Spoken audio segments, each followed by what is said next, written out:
adalah mulia. Maknanya adalah mulia. Di dalam bahasa Arab ada banyak bahasa atau kata yang menunjukkan seseorang atau sesuatu itu mulia. Di sini kita akan belajar tentang Al-Karim, salah satu sifat mulia Allah di dalam kitab Al-Hikam ini. Ada juga namanya Al-Aziz, makanya kan ada namanya Abdul Karim. Ada juga Abdul Aziz. Aziz juga itu artinya mulia. Ada juga Azim, makanya biasa kita bilang Al-Quranul Azim, juga artinya mulia. Apa bedanya? Kalau Al-Azim adalah mulia secara umum, banyak kemuliaan yang dia miliki. Ini salah satu sifat Al-Quran dan sifat Allah. Ada juga Al-Aziz, artinya mulia tetapi dalam bentuk perkasa, hebat. Dalam peperangan dia mulia karena dia seorang jenderal, tidak ada yang mengalahkannya misalkan. Ya, kalau kita dalam dunia tinju misalkan dulu yang hebat apa ya? Chris John atau Mike Tyson dan seterusnya. Tapi hari ini kita belajar tentang sifat Allah yaitu Al-Karim. Karim artinya mulia dari aspek Allah yang maha dermawan. Jadi Allah maha dermawan, suka bagi-bagi kebaikan. Jadi kalau ada namanya Abdul Karim, insya Allah orangnya itu tidak seke. Ya, ada namanya di sini Abdul Karim, tidak ada ji. Haji Karim, tidak ada ji. Karimung. Kalau Karimung mobil, lain tong itu. Nah, ini Al-Karim artinya sifat Allah yang mulia, dermawan, suka bagi-bagi. Contoh, kita tidak pernah kasih sesuatu kepada Allah, tetapi Allah maha mulia dengan dermawannya. Allah kasih kita oksigen, ya kan? Kasih kita makan, bisa melihat, bisa mendengar. Coba baik, ya kan? Mohon maaf, bahkan ada orang tidak mau sholat atau bahkan tidak pernah sholat. Orang non-muslim, orang kafir kan tidak pernah sholat, tetapi masih ada rezekinya, masih bisa melihat, bahkan rumahnya lebih bagus daripada kita, mobilnya mungkin lebih banyak daripada kita, ya kan? Saking mulianya Allah, dermawannya Allah, baik yang pernah masuk masjid atau bahkan tidak pernah masuk masjid, itu Allah Subhanahu wa taala tetap berikan kemuliaan atau tetap diberikan kebaikan. Ya. Nah, salah satu wujud kebaikannya Allah adalah memberikan kesempatan kepada orang atau manusia untuk juga berbuat baik kepada sesama manusia. Ya kan? Berkangkah kita biasa dengar takhallaku bi akhlaqillah. Kita harus bersikap sesuai dengan sikapnya Allah. Sehari ini dalam halaman 126 kitab Al-Hikam ini, syarah Al-Mazzarruk ini, itu dikatakan Al-Karim, sifat Allah yang mulia Al-Karim, hendaklah kita bisa contohi. Bagaimana itu? Karena Allah itu suka bagi-bagi rezeki. Istos, saya ini biar makan itu susah misalkan, ya kan? Biar saya ini kendaraan ini tidak punya. Ya, berikanlah sesuai dengan kemampuan kita. Senyum itu juga suatu kemuliaan, sedekah, ya kan? Doa. Hari ini kita juga salah satu karim itu adalah doa. Apalagi saya tekankan sekarang kemuliaan Allah hari ini berkaitan dengan doa, karena materi-materi kita sebelumnya itu banyak berbicara tentang doa. Nah, disinilah kita sebagai seorang manusia mencontohi sifat Allah, membagi-bagi kebaikan bukan hanya materi, ya, tetapi membagi juga kebaikan kepada dalam bentuk doa. Orang yang sudah meninggal, apa yang dia kasih? Kalau mau kita lihat, ya mungkin beban. Apa tuh beban tanda kutip? Dimandikan, apa? Tetapi itulah kewajiban. Itulah Al-Karim kita. Kita juga mau dermawan atau berbaik-baik kepada, ya kodon dulu pernah kena ini orang. Tibalah saatnya saya balas misalkan. Ya kan, saya doakan dan seterusnya. Makanya banyak dalam keadaan beragama kita dianjurkan berdoa kepada orang lain. Bahkan orang tersebut sudah meninggalkan kita atau meninggal, kita masih dianjurkan berbuat baik kepada mereka. termasuk mengkafani, taksiyah, apalagi mendoakan, ya kan? Oke, sampai mengantar ke liang lahat, itu juga sebuah kebaikan dalam agama Islam. Oke. Makanya setiap kebaikan-kebaikan kita, yakinlah Allah nilai. Ya, saya ulang, setiap kebaikan-kebaikan kita termasuk doa kita, yakinlah itu bernilai. Sebenarnya saya tidak mengetahui informasi ya, ketika ada saudara kita ini berpulang ke rahmatullah. Tetapi untuk saat ini, untuk sementara, ketika saya memiliki kerabat, tetangga, sahabat, apalagi guru, teman, ketika ada yang berpulang ke rahmatullah, ya, selama mungkin kita masih sehat atau tidak berada di luar kota atau di luar negeri, ya, insya Allah kita harus mengutamakan orang yang meninggal tersebut.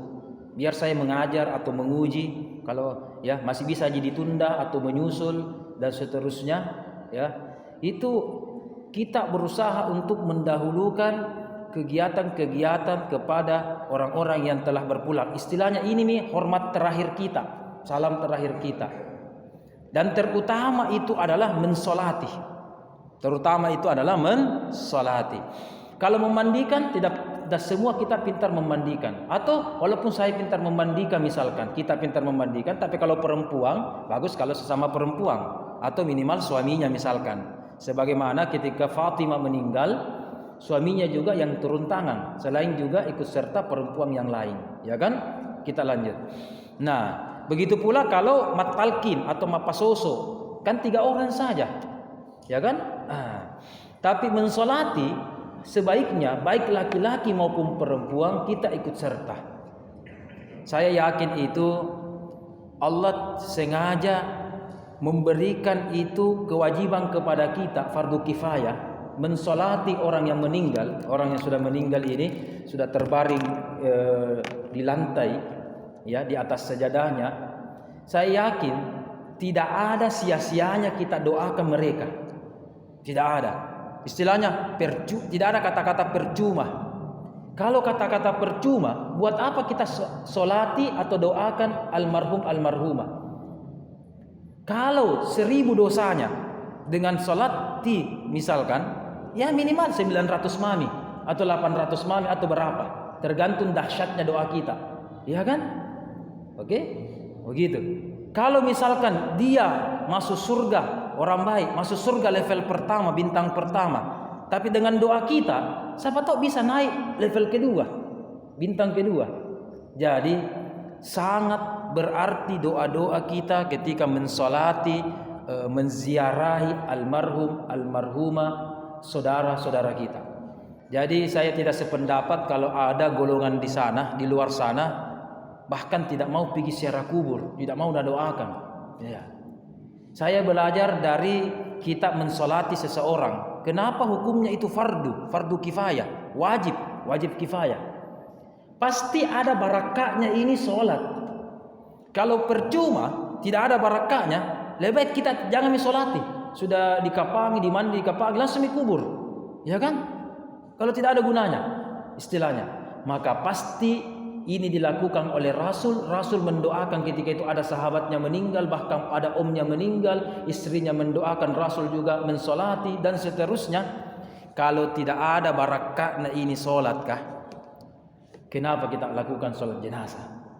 Maka yakinkanlah bahwa kepada kita semua, apa yang kita lakukan kepada mereka, bacaan Al-Fatihah, doa solat jenazah dan seterusnya, itu insya Allah ada efeknya bagi almarhum almarhumah, ya insya Allah. Termasuk bacaan Al-Fatihah, kita doakan, kirim Al-Fatihah dan seterusnya, mau khataman Al-Quran dan seterusnya. Waktu beberapa tahun yang lalu, memang kita kenal ada 2 aliran. Aliran yang pertama mengatakan tidak sampai itu Ustaz, baca mengaji Al-Fatihah tidak sampai. Ada aliran mengatakan sampai, ya. Hemat kami, mungkin ini pertama kali saya sampaikan kepada jamaah secara umum, ya. Dan mohon maaf, saya juga alhamdulillah belum pernah ini ceramah taksiyah, tidak pernah Pak memang menerima ceramah taksiyah dan tidak mau ya. Jadi walaupun bukan gini ceramah taksiyah, ini mungkin pertama kali saya sampaikan bahwa beberapa tahun yang lalu saya pernah didatangi oleh almarhum guru saya ya.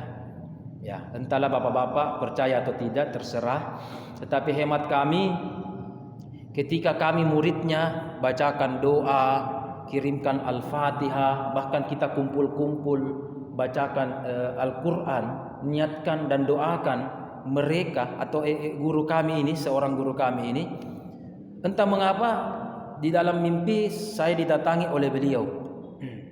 Kemudian singkat cerita, saya bertanya kepada almarhum guru saya. Saya juga tidak sadar itu ketika itu terjadi ya, tidak ada perasaan takut dan seterusnya. Tapi saya ingin bertanya, biasanya kalau kita lihat seseorang itu tidak ada interaksi. Ini biasa, alhamdulillah itu hari Allah berikan saya kesempatan interaksi. Apakah yang kami kemarin lakukan ini, Ustaz? Ya, anak tak, istri tak, bahkan kami semua murid-murid tak di kampus melakukan ini, doa-doa untuk kita berkumpul. Apakah itu sampai kepada kita atau tidak?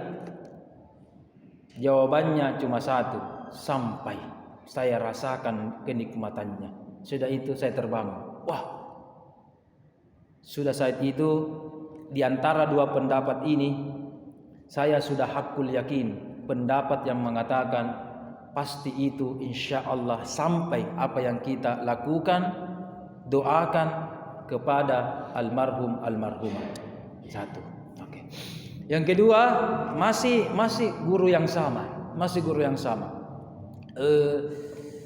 suatu ketika di lain mimpi lagi, saya melihat guru saya itu muda, sangat muda. Mungkin lebih muda lagi daripada saya. Ketika itu hampir saya tidak kenal. Wah, siapa ini ya? Tapi mirip-mirip anaknya. Anak pertamanya laki-laki. Tapi mirip-mirip, tapi bukan. Ya kan? Tapi saya sangat mengenali ciri khas dari senyumannya. Saya melihat dia dalam keadaan sangat belia atau sangat muda. Ya kan? Padahal mungkin usianya sudah kepala 5, kepala 6. Tetapi entah mengapa Allah perlihatkan kepada kami itu dalam keadaan yang relatif muda, ya kepala 2 lah istilahnya. Ketika terbangun, ada apa ini?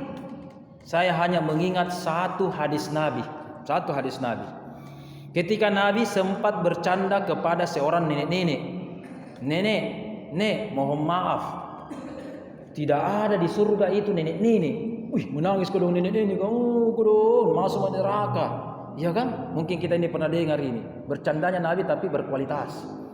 Tidak ada nenek-nenek di surga. Wih, kodong. Tidak ada di surga. Masuk neraka ini. Tapi Rasulullah melanjutkan. Orang semua masuk surga bukan dalam keadaan nenek-nenek.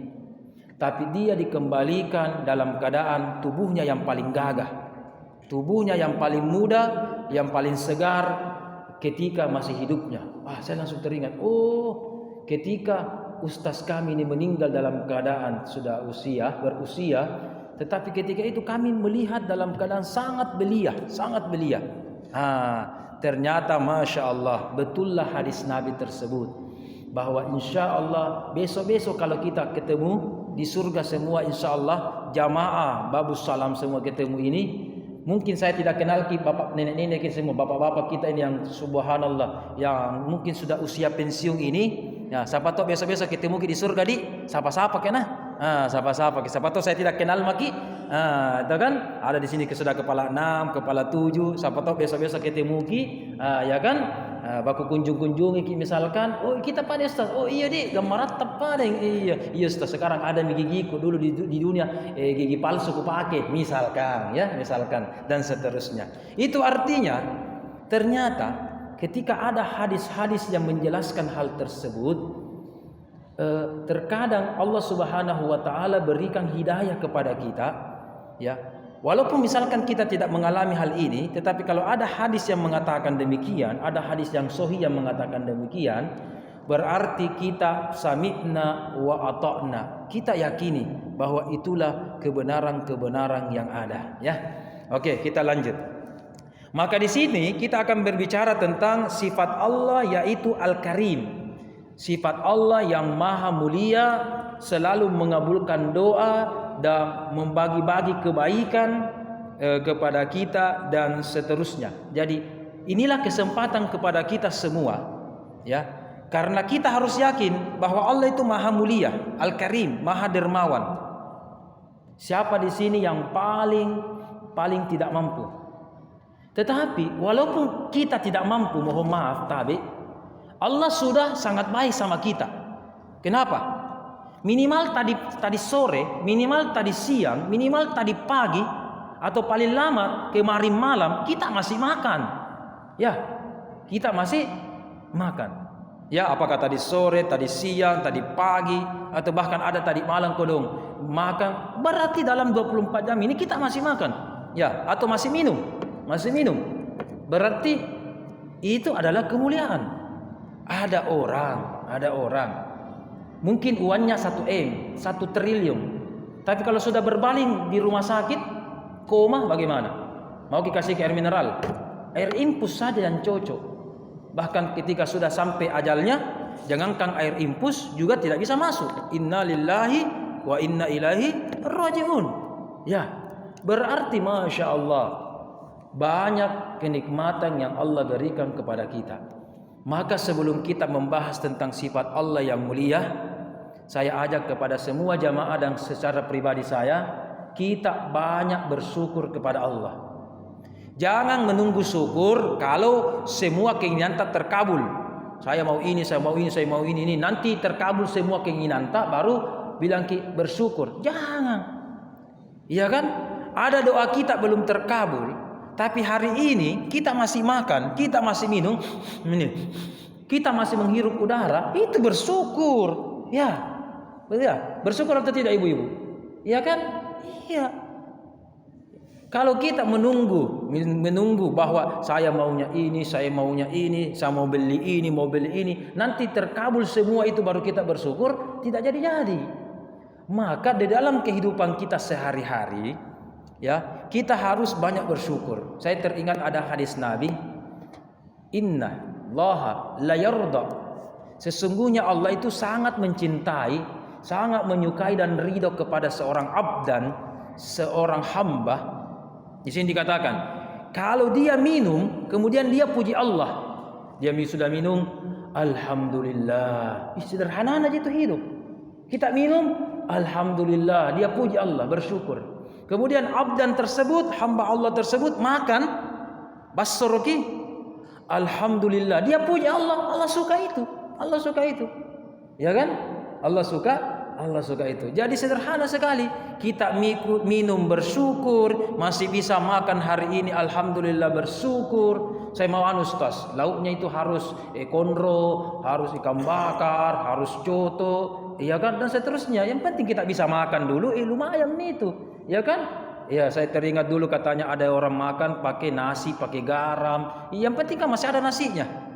Ya kan? Bahkan ada orang di luar sana tidak punya nasi atau beras, pakai berasnya itu beras jagung, ya, jagung, atau cuma makan ubi dan seterusnya. Yang penting masih bisa hidup. Ya kan? Masya Allah.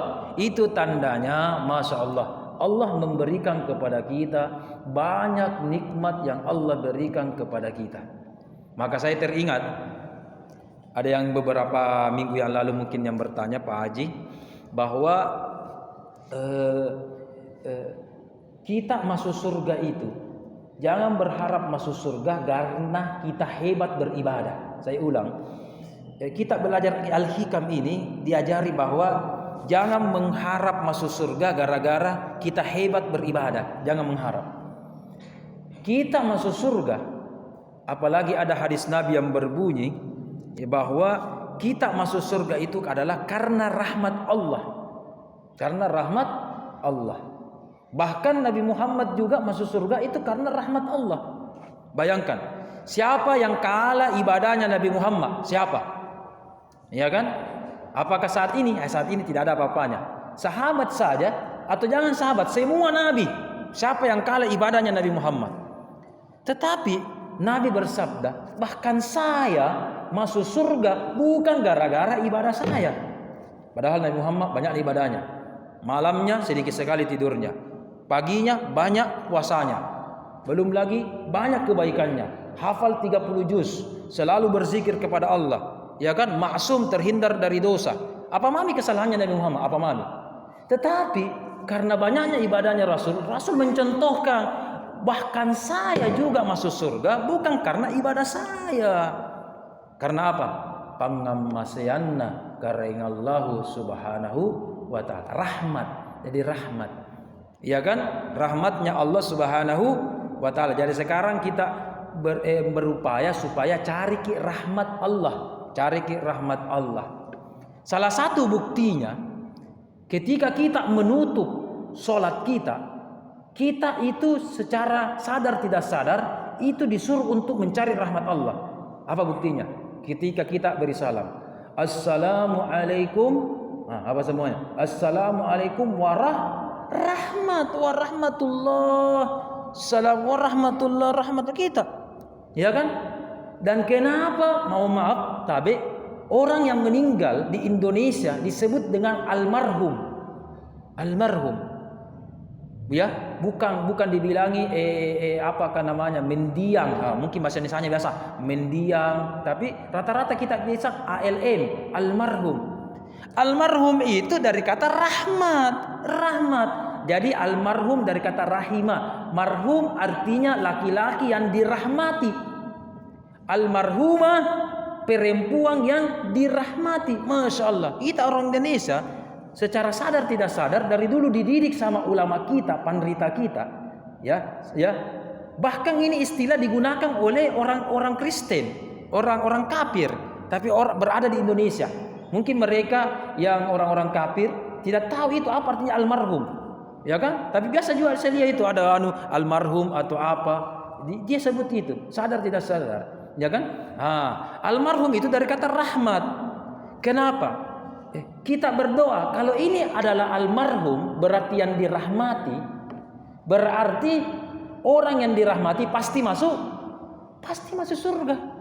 Almarhumah perempuan mendiang yang telah meninggalkan kita, almarhumah berarti kita doakan supaya dapat rahmat. Kalau dapat rahmat berarti dapat tiket. Kalau dapat tiket, alhamdulillah selamat nih. Ya, alhamdulillah sudah selamat. Kalau begitu Ustaz, jangan banyak-banyak ibadah deh. Yang penting dapat rahmat. Nah, itu ibadah cara menggombal Allah, cara dapat rahmat. Ya kan? Cara rahmat Allah. Terus buat apa kita banyak ibadah? Ibadah nanti adalah menentukan di hotel apa kita tinggal di surga, di bintang berapa kita tinggal di surga, di tingkatan apa kita tinggal di surga. Kita masuk di stadion, ada tribun terbuka, tribun tertutup, ada kelas ekonomi, ya kan, sama juga pesawat, ada juga kelas VIP, ya kelas VIP, sama nanti orang masuk surga. Ada masuk surganya, yang penting masuk surga, upah maki, ya kan, level 1 daripada neraka, ya kan, mana dipilih, ya kan, yang penting dapat upah maki, alhamdulillah, biar di pinggiran atau bintang 1, yang penting hotel, yang penting penginapan, bukan pinggir jalan kita tidur. Sama ini ada orang alhamdulillah pas-pas ibadahnya, alhamdulillah surga level pertama, yang penting masuk surga, daripada banyak pezina, peminum balok, pemaksiat, neraka, nauzubillah, ya kan. Tetapi ada juga makam-makam orang level kedua, level ketiga, level ketujuh, dan seterusnya, di langit 1, di langit 2, langit ketujuh, rupa-rupa. Bagaimana caranya menentukan hotel kita di surga, bintang berapa kita dapat, fasilitasnya ekonomi atau VIP, itu adalah ibadah kita. Berarti ibadah juga tetap perlu, ya. Jadi saya ulang, kunci masuknya itu adalah almarhum, almarhumah adalah rahmat. Oke, kalau kita disayangi, dia tahu anggota aku ini, masuk maki. Ya anggota aku ini, bukan alki ini, masuk maki. Oke. Baru yang kedua adalah ketika kita sudah masuk, berada di surga, kita sudah berada di sini atau naik. Nah, disitulah dilihat banyak tidaknya ibadah kita. banyak tidaknya sunnah-sunnah kita, banyak tidaknya zikir-zikir kita dan ibadah-ibadah lain kita. Baru mentok dan seterusnya dan seterusnya. Nah, begitu Bapak-bapak, Ibu-ibu. Jadi inilah pentingnya kita mendoakan seseorang karena sangat sesuai dengan tema kita hari ini, yaitu sifat Allah fal karimu, sifat Allah yang mulia, yang selalu dermawan, yang selalu berbuat baik kepada kita, dan seterusnya dan seterusnya. Kemudian Allah berbuat baik kepada kita itu tidak banyak menuntut kita dan selalu berbaik sangka kepada kita. Biasa kita begini, ada orang berbuat maksiat, ya kan, di malam hari. Anggaplah di situ, di daerah Jalan Nusantara misalkan, nauzubillah. Kenapa ketika dia berbuat maksiat tidak langsung mati, tidak langsung meninggal? Kenapa? Iya kan? Ada orang begal tengah malam. Kenapa ketika membegal tidak langsung meninggal? Ada orang korupsi di siang hari. Kenapa tidak langsung meninggal? Allah Al-Karim, Allah mau berbuat baik sama kita. Nah, tunggu ki. Kalau di malam hari kita berdosa, siapa tahu subuh atau paginya kita bertaubat. Ya. Ketika kita di siang hari, di pasar, di kantor, di jalanan, di siang hari kita berdosa, mengganggu orang, sengaja tidak sengaja berbohong, memfitnah atau apapun itu, Allah tunggu, siapa tahu di malam hari dia bertobat. Itu. Maka Allah selalu berbaik sangka kepada kita. Maka kita juga belajar kitab Al-Hikam ini dianjurkan juga selalu berbaik sangka kepada seseorang. Ya. Mohon maaf, ada misalkan orang kodong pengangguran. Saya tidak pernah berburuk sangka sama orang pengangguran. Ustaz, minimal mohon maaf, mungkin istrinya aja. Tidak dapat uang Ustaz. Kalau pengangguran, betul. Tetapi saya ada juga satu yang bisa saya petik. Mohon maaf, ketika ada orang pengangguran cuma di rumah saja, minimal dia tidak berzina sama istrinya. Minimal dia tidak minum, dia tidak pergi mencuri, merampok dan seterusnya. Tidak maksiat berarti betul dia meninggalkan di rumah, tetapi ada sisi baiknya. Sambil mungkin dia juga berusaha ya untuk keluarganya. Begitu kan? Begitu. Jadi biasa orang itu rempungi. Terkadang kalau ada seorang bapak, misalkan di sini saya lihat rata-rata bapak-bapak, seorang bapak di rumah kodong, tinggal di rumah, keluar kok, pikir aja, misalkan, ya dan seterusnya. Tapi ada juga seorang bapak tak kalah sibuk, ada ojol itu, ada ojol yang cerita itu, yang masih muda lah. Seharian Ustaz, 1-2 ji anuku ini sampai maghrib, 1-2 ji langgananku. Tapi pas sudah sholat maghrib di rumah, ya kan, ternyata berbunyi HP-nya, diprotes sama anaknya. Bapak kah baru 5 menit di rumah, pergi sering. Bagaimana? Iya kan? Bagaimana cara menjelaskan? Begitu biasa. Iya nak, mau cari uang ini, mau cari apa, dan mau dikasih menyala ini kompor kah, dan seterusnya. Ya kan? Disinilah kita harus berbaik sangka kepada seseorang. Terkadang ada orang tidak terlalu sibuk dicarita, ada orang sibuk sekali juga dicarita. Maka Al-Karim adalah mengajarkan kita berbuat baik kepada orang tersebut. Satu, yang kedua, pikiran juga berbuat baik. Jadi cara kita juga berbuat baik. Oke, pikiran berbuat baik, jangan sembarang sangka kepada orang. Dan yang ketiga, terakhir, mulut juga dijaga, berbuat baik.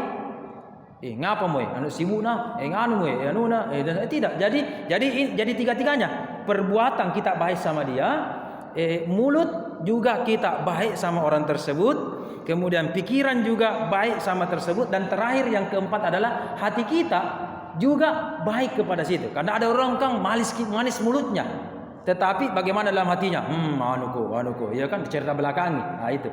Maka 4 ini adalah Al-Karim yang mulia. Sifat kebaikan Allah tercermin dalam keseharian kita masing-masing. Oke, bagaimana itu? Kalau kita sudah bisa berbuat baik sama orang, dilakukan dengan perbuatan, pikiran kita berbaik sangka kepada mereka, kemudian apalagi mulut kita juga sopan sama dia, misalkan tidak suka berbohong atau menyakiti hati perasaannya. Dan ini yang paling penting, qalbu, hati ini tetap berbaik sangka kepada kita. Jangan kau macam-macam kau, anu jago kau, misalkan sanda apa kau, itu kan biasa begitu dalam hati. Tidak bisa begitu. Maka Al-Karim dikatakan baik 100% kalau 4 dalam diri kita ini kita perlakukan sesamata, tetanggata, saudarata, temanta, apalagi jamaah kita dengan 4 kebaikan ini. Itulah yang dikatakan kebaikan dalam bentuk fi'lan, dalam bentuk perbuatan, wasfan dalam bentuk sifat, qaulan dalam bentuk ucapan, dalam bentuk akal pikiran, dan dalam bentuk perasaan, tidak berburuk sangka kepada orang lain. Enaknya kalau begini hidup. Tidak ada orang baku giat-giat sebenarnya kalau satu sifat Allah diikuti ini Al-Karim. Tidak ada mau baku giat-giat. Ya kan? Iya. Seorang suami pulang ke rumah. Ya kan? Buka mejanya, buka meja makannya, tidak ada makanan. Apakah langsung marah? Ingat ini sifat Allah Al-Karim. Jangan dulu. Oh iya kodong. Ngoro ki makna. Mungkin tadi capek ki misalkan menyapu apa dan sebagainya. Ya kan berbaik sangka saja. Ya kan berbaik sangka. Iya kan? Nanti ditanya baik-baik. Sayang, kenapa tidak anu ki? Iya anu kata tadi capek. Ya kan? Jadi kita sebenarnya ini diajar cari dulu akar permasalahannya baru bersikap. Kan ada biasa silansungan ya, silansungan. Cek. Langsung. Kenapa begini? Silansungan. Ya kan? Terkadang kita langsung cepat sekali bertindak, baru dilihat sedikit mata iya. Ya, ada dilihat sedikit begini, langsung begini. Ya kan? Itu tidak. Jadi kita harus tahu dulu bagaimana permasalahannya, bagaimana sesuatu ini terjadi dan seterusnya. Kemudian kita diajari lagi bahwa di sini fal karimu, maka sifat Allah itu adalah yaqbalud da'awati, menerima doa-doa hambanya. Menerima doa-doa hambanya.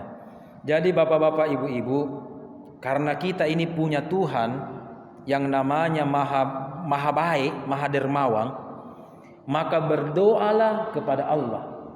Saya ulang, maka mintalah kepada Allah. Walaupun kemarin kita sudah belajar, ada banyak cara berdoa kepada Allah, ya, ada banyak.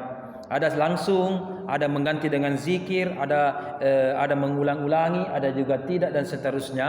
Intinya adalah doa yang paling baik adalah doa mendoakan orang lain. Ini paling kunci dulu. Jadi saya ulang, di antara salah satu hikmah doa adalah doakan orang lain. Dan orang lain yang paling berhak Anda doakan adalah bos Anda. Misalkan Anda seorang PNS, ya, doakan itu. Menteri Anda siapa? Kepala dinas Anda siapa? Bahkan PNS berarti digaji negara. Doakan juga presiden kalau perlu, wakil presiden, apa dan seterusnya. Ya, berarti kita dibiayai oleh situ. Ya, tidak ada salahnya. Kita kerja di pasar atau di pinggir jalan ada gade-gadeta, ya kan? Kita tinggal di sini ada gade-gadeta. Doakan supaya warga Borong, warga Makassar kaya-kaya, sehat-sehat semua. Karena ujung-ujungnya konsumen kita, pelanggan kita dari sini, ya. Berarti sebenarnya tak pantul itu bapak-bapak, ibu-ibu. Jadi terkadang kita biasakan ego, ya. Apa itu namanya ego? Keakuan.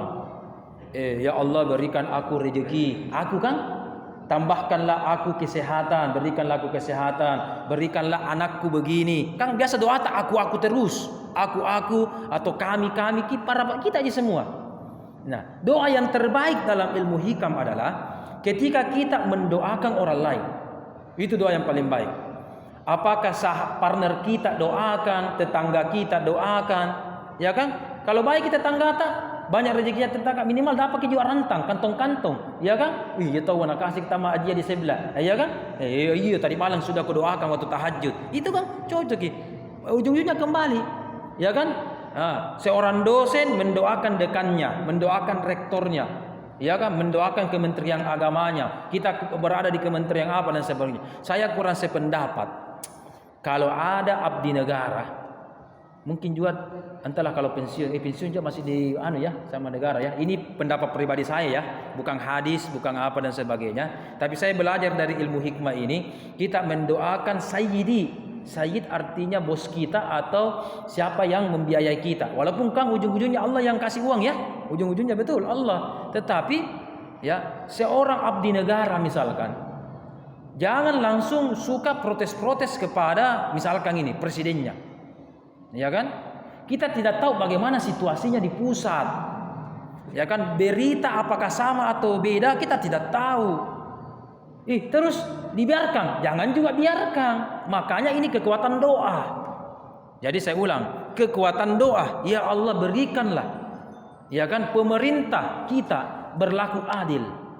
Ya Allah, berikanlah pemerintah kita, cerdaskanlah, ya, berikanlah hidayah sehingga kita semua sejahtera. Didoakan kan?